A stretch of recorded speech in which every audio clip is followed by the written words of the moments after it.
تفخیم اور ترقیق میں کیا فرق ہے؟ تفخیم کہتے ہیں کسی لفظ کو پر یعنی موٹا کر کے پڑھنا، جبکہ ترقیق کا معنی ہوتا ہے کسی لفظ کو باریک پڑھنا۔ آج ان کے درمیان فرق کریں گے کہ لفظ اللہ میں جو لام ہے اس پر دونوں قاعدے جو ہیں اپلائی ہوتے ہیں۔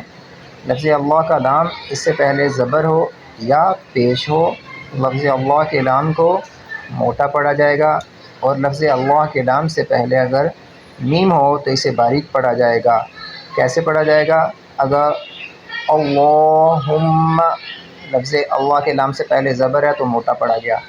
بسم اللہ، اس کو باریک پڑھا جائے گا لفظ اللہ کے لام کو، کیونکہ اس سے پہلے میم کے نیچے زیر ہے، اس وجہ سے بسم اللہ باریک پڑھا جائے گا۔ اسے کہتے ہیں ترقیق کرنا، باریک کرنا، ترقیق کرنا، اور موٹا کرنے کو کہتے ہیں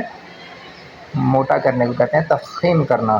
اسی طرح سے لفظ اللہ کی لام کے سوا باقی جتنے تمام لام ہیں وہ باریک پڑھے جائیں گے، چاہے ان سے پہلے زبر ہو یا پیش ہو تو بھی باریک یعنی ترقیق سے پڑھا جائے گا، موٹا یا پر نہیں پڑھا جائے گا۔ جیسے ما ولاہم کلہ، یہاں پہ دونوں جگہ پہ لام جو ہے اس سے پہلے زبر ہے لیکن اس کو باریک ہی پڑھا جائے گا۔ یہ قاعدہ تفخیم کے طور پر پڑھنا، یہ صرف لفظ اللہ کے لام کے لیے ہی مخصوص کیا گیا ہے۔